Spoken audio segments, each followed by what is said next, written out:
پیارے بچوں، کسی بھی کام کو انجام دینے کے لیے پہلے منصوبہ بنانا ہوتا ہے، اور اس منصوبے کو انجام دینے کے لیے کسی بھی ادارے یا شخصیت کو اس کام کو کرنا پڑتا ہے۔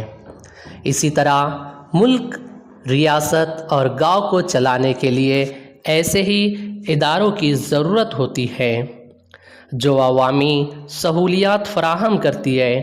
صفائی کا نظم، پانی کا انتظام، بجلی کی فراہمی اور حفظان صحت کی سہولیات، تعلیمی سہولیات فراہم کرتے ہیں، اور گھریلو صنعتوں کے ذریعے روزگار مہیا کراتی ہیں۔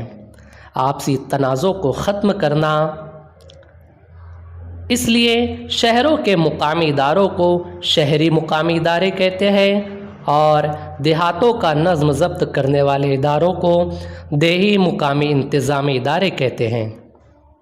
تو آئیے ہم اس سبق میں گرام پنچایت، پنچایت سمیتی اور ضلع پریشد جیسے دیہی مقامی اداروں کے بارے میں معلومات حاصل کریں گے۔